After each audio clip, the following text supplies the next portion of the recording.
Okay, so we are in the middle of the second one of the principles, and we spoke last time about how the oneness of Hashem really means sort of it's all encompassing. That everything that happens in the entire world happens because of Hashem, and Hashem is the only power in the entire world. And sometimes we can go through life and we can sort of categorize things and think that there are things that happen, and then it's sort of up to Hashem to sort of change it or heal it or make it better. And really, we said that that oneness of Hashem means that He's encompassing everything, absolutely everything that happens. Okay. Now we're continuing on page 77 with this theme, and we're going to sort of bring it down a little bit more down to earth. Okay. So the top of page 77. His signature in every color. At times we experience midas hadin. Now, din means judgment, right? So if you think about a sort of, justice and courtroom sort of situation, but what we use it for generally is to say that this is when Hashem is exerting his power to, if you like, rein things in, things that need to be done according to the letter of the law. That is called Hashem's attribute of divine justice. So, for example, everything like reward and punishment, all of that comes under this midas hadin. That will all come under the fact that this is according to the strict letter of the law. So sometimes we experience this when Hashem deals with us in a manner we perceive as difficult. Other times we experience midas harachamim, when Hashem showers us with boundless kindness. So the opposite of din is rachamim. Din is justice. Din is a strict letter of the law. Rachamim is kindness. Rachamim is mercy. In fact, even the names of God correspond and mean, in fact, these two separate ways with which Hashem interacts with the world. So when we talk about Hashem as Elokim, then that actually means as the justice, the system of justice, or the judge of the world, if you like.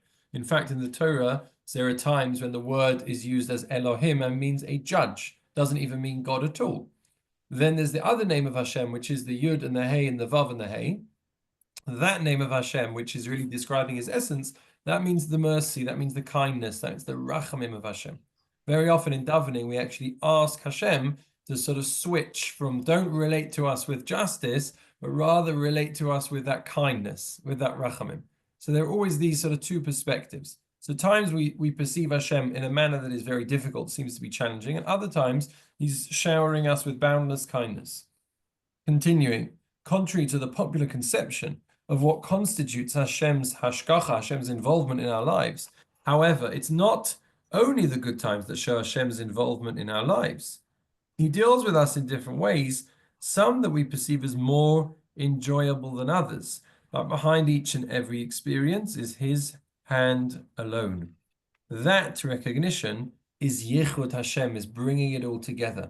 Which means, and by the way, I find this with different people. I find that there are some people that when everything is bad, this I think is more common actually, when everything is bad, that's when they see God. That's when, whether it's turning to God and praying and davening, or being angry at God, or blaming God, all of which are understandable and a form of relationship, by the way, but they only see that part of it. There are some other people who are only thinking about God when everything is going well, but when everything is going bad, then I don't have time and I can't, and I got my headspace and and God's kind of not involved unless everything's going fine in their life and they've got enough sort of room to comprehend Him. And that's also perfectly normal and perfectly human. What he's saying is Yichud Hashem, that oneness, is being able to experience God through the good and through the bad, and realizing that everything entirely comes from Hashem, both of those two different things. We say that there are Hashem wears tefillin. There's a chazal there that says Hashem wears tefillin. It's a beautiful idea actually, because our tefillin contain the praise of Hashem. We contain about the miracles God took us out of Egypt, how amazing God is. And the Gemara says, when Moshe Rabbeinu goes up to Mount Sinai, he sees, as it were, sees Hashem, whatever that means, some sort of image, vision that he sees, the back of Hashem, and he sees that he's wearing tefillin. God's wearing tefillin. And the Gemara then says, like a really interesting question, it says, okay, hang on a minute, if God's wearing tefillin, what does it say in his tefillin? Because it can't say how great God is in his own tefillin. That would be a little odd. So what's God's tefillin going to say? So it says that Hashem's tefillin praises the Jewish people. Mi ka'amcha Yisrael, who is like your people Yisrael, goy echad va'aretz, one nation in the world. And the idea is, or I tapped actually as a beautiful piece, beautiful essay on this. He says when a person wears tefillin, and then you have the two straps that come down. If you've ever seen, so there's the piece on the head, and then it goes around, and then there's a strap on the right hand side, the strap on the left hand side, and they come up to the point there by the neck where there's a knot, and the two come together. So Moshe sees the back of Hashem's tefillin, which is the point where those two straps, the right hand side and the left hand side, come together. And the idea being that it's hinted to him that everything that happens in this world is really all one. We see very disparate things. As we said, we see sometimes the kindness of Hashem, and there are other times where we see the strict justice of Hashem. We see good and we see bad. We see truth and we see falsehood. And the idea of the tefillin, that coming together, that knot where they're both tied together, is that in fact it's all one. Everything entirely comes from Hashem. And we acknowledge in our tefillin that everything comes from Hashem and we praising Hashem. Hashem is acknowledging that actually that it's all coming from us. So therefore there's this kind of beautiful reciprocal relationship. But that was what Yichud Hashem means, essentially. The oneness of Hashem means recognizing that everything, the totality of what's happening in our lives and really in the entire world, the good and the bad, those are all coming from Hashem. He continues with a very nice analogy. Rav Gedalia Shar, in an oft-quoted essay, illustrates this point with a beautiful analogy. Rav Gedalia Shar was the Rosh Yeshiva in a yeshiva called Torah Vadas in America. He has a wonderful sefer on the Torah, which has actually been translated, called Or Gedaliah. And he says the following idea. If you look at a beam of pure white light, you will see no color at all. Yet, if you shine this beam through a prism, you'll suddenly notice a whole spectrum of color. Looking back at the beam of light just before it enters the prism, you see nothing but white. How then did you end up with red, orange, yellow, green, blue, indigo, and violet? Where did these colors come from? The answer is that the beam of light contains the amalgamation of all the colors of the rainbow. When fully combined, however, they cannot be individually discerned. Only when you refract the light, isolating a ray of a specific color, will you be able to perceive the characteristics of that particular ray. Similarly, he says, Midas Hadin, God's justice, and Midas Harachamim, God's kindness, are not two distinct forces, but rather two rays emanating from a single beam of light. They're coming from one place. There is but one force. We merely experience different facets of his singular manner of conducting our world.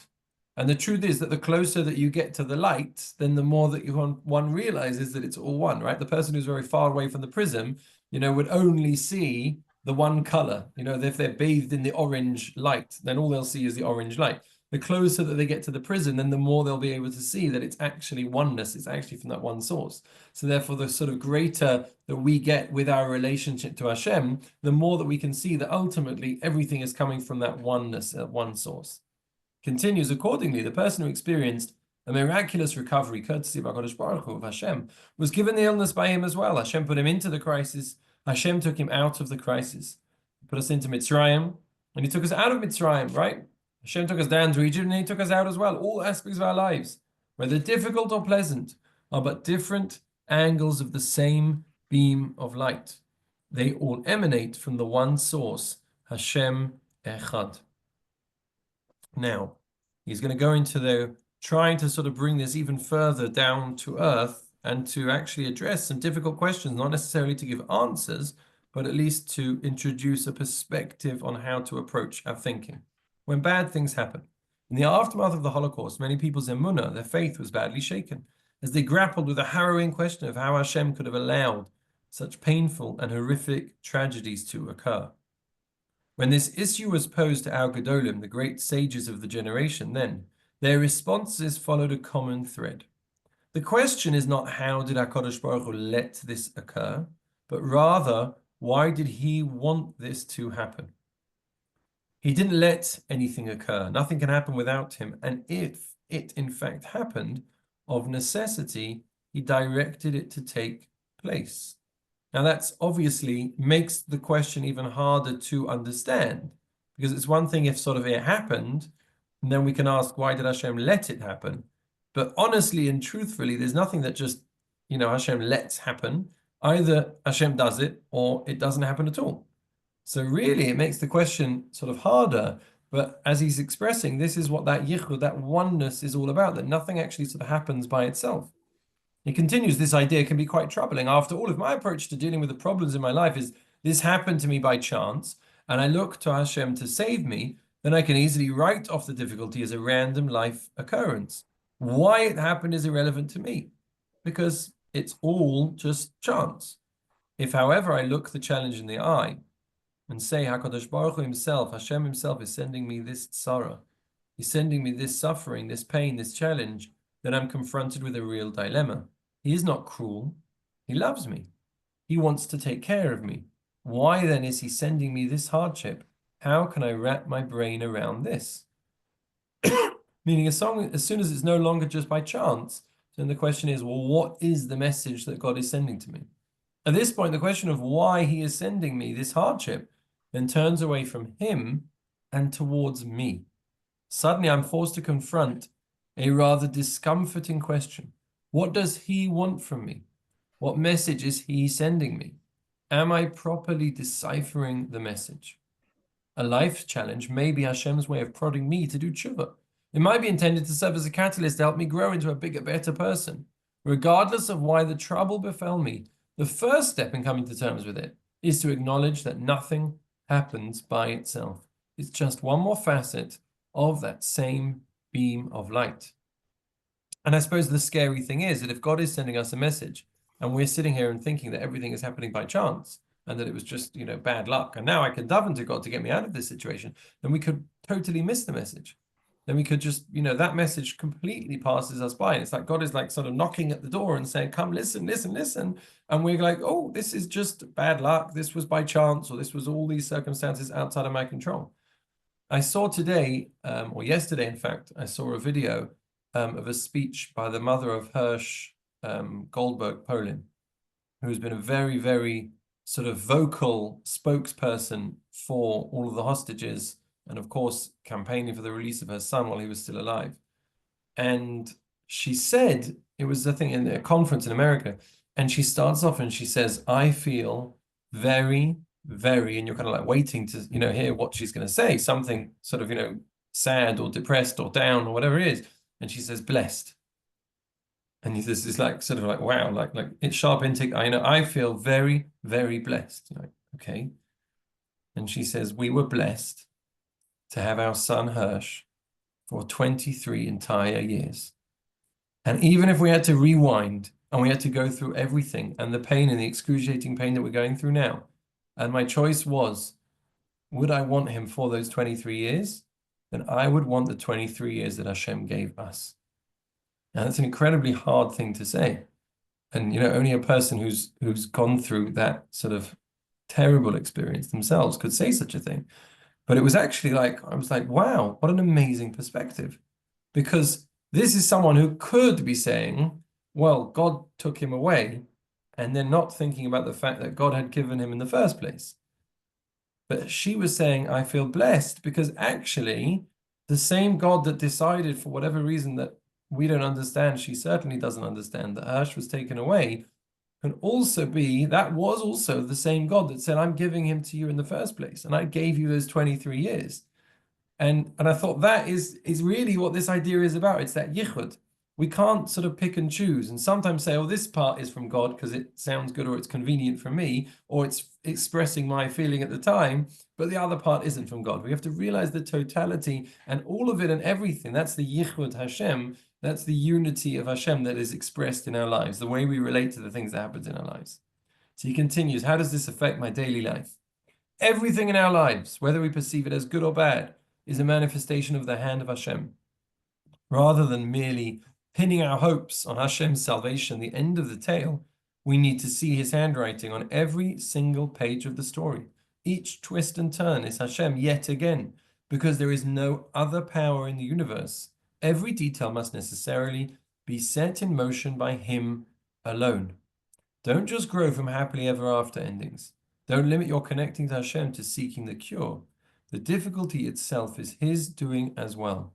He's reaching out to you. It's your job to figure out how to interpret that message and how to respond to it. Grow from the challenge. He is talking to you. Very interesting idea.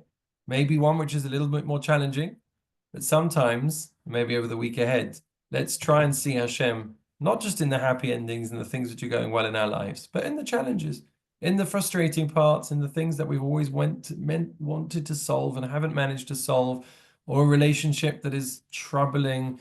Could be a job that is difficult. It could be any one of a number of things, even the most mediocre things, the car that needs repairing. That's what I've gone through this week, and the extra money that you need to spend on it. And those sort of, frustrating events, sort of when we try this, we can see Hashem in those things as well. Try and hear a message, take something away from those things. That's the Yichud Hashem. That's appreciating and seeing Hashem in absolutely everything that happens.